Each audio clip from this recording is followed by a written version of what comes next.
గడిచిన 5 రోజులుగా రాష్ట్రంలో జరుగుతున్న గందరగోళ పరిస్థితులు ఏంటంటారు? ఇదంతా ఒక పక్కన డైవర్ట్ పాలిటిక్స్ అంటున్నారు, మరో పక్కన చూస్తే లేదు జగన్మోహన్ రెడ్డి దీనికి బాధ్యత వహించాలంటున్నారు. వీరండిట్లో ఏది కరెక్ట్ అనుకోవచ్చు అంటారు?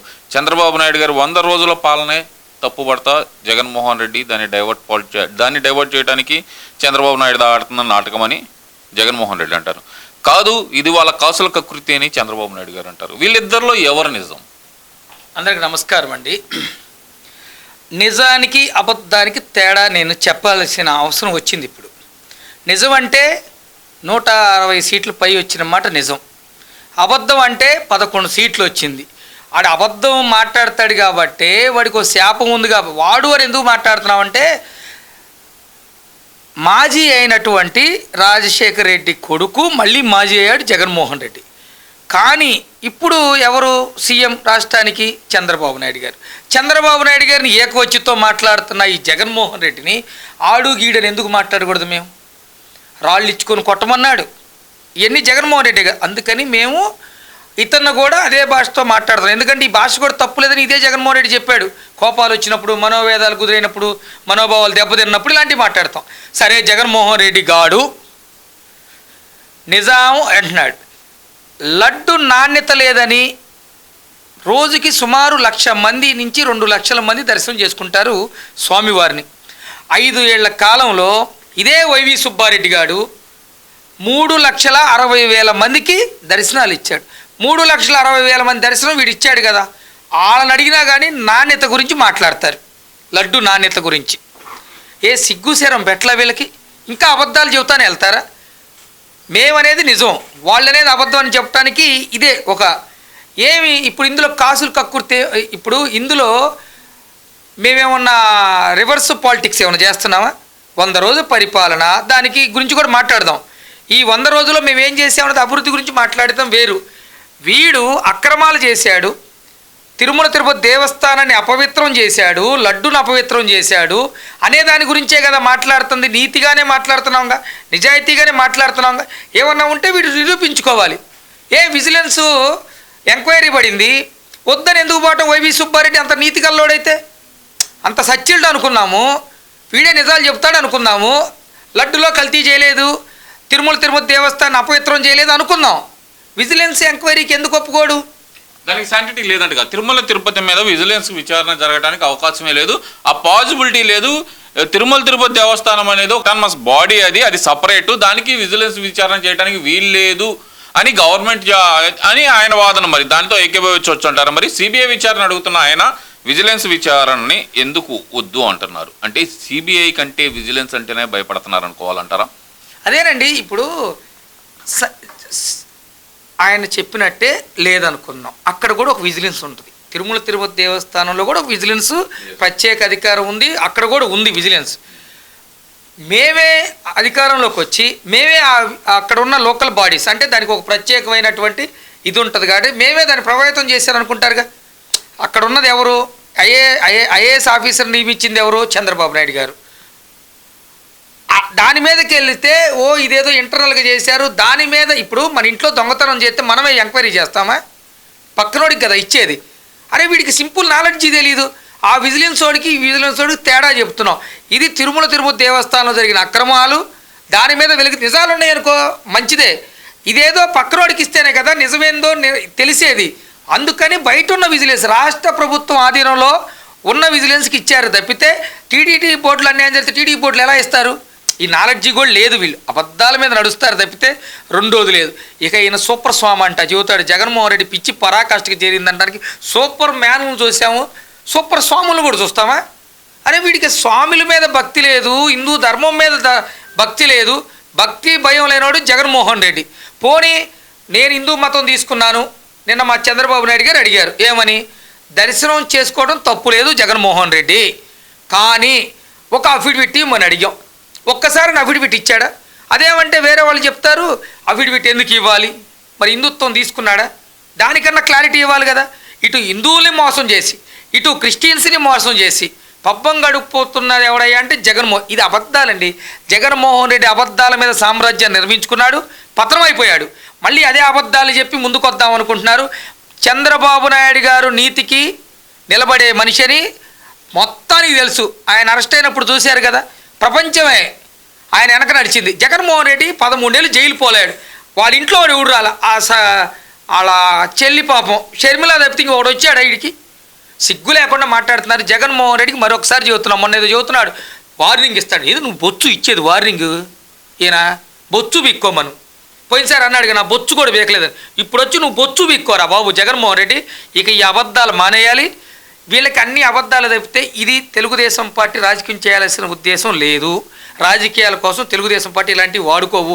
శవ రాజకీయాలు, కుల రాజకీయాలు, మత రాజకీయాలు చేసే జగన్మోహన్ రెడ్డి. మేము కాదు, తెలుగుదేశం పార్టీ కాదు.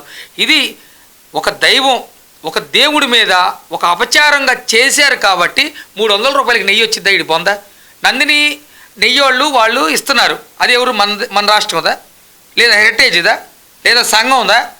పక్కనున్న బెంగళూరులో మనకి విజయ్ డైరీ ఎట్లానో అక్కడ కర్ణాటకలో నందిని డైరీ అలాంటిది. వాళ్ళు దేవుడి మీద భక్తితో భయంతో వాళ్ళు ఉన్న దాంట్లో వాళ్ళు లాస్ అయ్యారో ఏదయ్యారో వాళ్ళకి ఇచ్చారు. నువ్వు వచ్చిన తర్వాత వాళ్ళని ఎందుకు క్యాన్సిల్ చేసావని మేము అడుగుతున్నాం. ఇచ్చి 300 రూపాయలకి. ఇంకా వాడంటాడు పొన్నవాళ్ళు సుధాకర్, వాడంటాడు గొడ్డు మాసం 1400. ఈడు కొంటున్నట్టేగా. గొడ్డు మాసం ఎవరికైనా మీకు తెలుసా రేటు? అసలు గొడ్డు మాసంలో ఆయిల్ తెస్తారని మనకు తెలుసు, కానీ మనం ఏమన్నా వాడామా? మనకు తెలుసా రేట్లు? వీడికి ఎట్ట తెలుసు రేట్లు? వాడు దాంట్లో చెబుతాడు 300 నుంచి 14 అంటే అయ్యి. వీడు ఏమేమి అమ్ముతా అంటే 300 నుంచి 14 అని ఈ పొన్నవాళ్ళు గాడే చెబుతున్నాడుగా, జగన్మోహన్ రెడ్డి లాయరే చెబుతున్నాడుగా. అంటే 300 దొరికిందిగా. వాడు చెప్పింది అంటూ 300 కూడా దొరికింది కదా. ఆ 300 వాడుతున్నారనే కదా మేము చెబుతుంది. దానిలో ఫిష్ ఆయిల్ కలిపారని, ఇది కలిపారని 2 ఇచ్చిందిగా. ల్యాబ్ ఏమన్నా మన సొంతదా? తెలుగుదేశం పార్టీ చేసిన సొంతదా? రాష్ట్రంలో కూడా కాదు, దేశంలో అత్యున్నతమైన గుజరాత్లో ఒక వాళ్ళకి ఇస్తే వాళ్ళు ఇచ్చిన శాంపిల్స్ అయ్యి. సిగ్గులేని మాటలు మానుకోవాలి. ఇంకా ఈ తిరుమల తిరుపతి దేవస్థానం రాజకీయం చేసే ఉద్దేశం మాకు లేదు. మీరు కూడా నీతిగా ఉంటే, నిజాయితీగా ఉంటే దాని మీద ఎంక్వైరీకి రండి, ముందుకు రండి. ఇక్కడ ప్రధానంగా చూస్తే కనుక వారంలో 2-3 సార్లు తిరుపతి వెళ్ళినప్పుడల్లా 30-40 మందితో వెళ్ళే రోజా చేసిన వ్యాఖ్యలు ప్రధానంగా ప్రస్తావించాల్సిన అవసరం ఉంది. 2003లో తప్పించుకున్న చంద్రబాబు నాయుడు ఈసారి తప్పించుకునే పరిస్థితులు లేవు. ఇలాంటి చాలా దారుణమైన ఆరోపణలు చేశారు వెంకన్న మీద అంటూ ఆమె పడిన బాధ, ఆ బాధను ఎలా చూడాలంటారు మరి? అమ్మా, ఈ రోజా గురించి మాట్లాడదామని అసలు మాకు లేదు. తిరుమల తిరుపతి దేవస్థానం దర్శనాలు చేపించి డబ్బులు దొండుకొని వాళ్ళ కొడుకు బెంచ్ కారు కొనిపెట్టింది ఇది. ఓకేనా?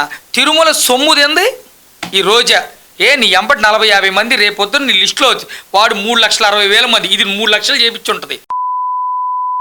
ఇది మాట్లాడదు. 2003లో తప్పించుకున్నారు ప్రాణాల నుంచి.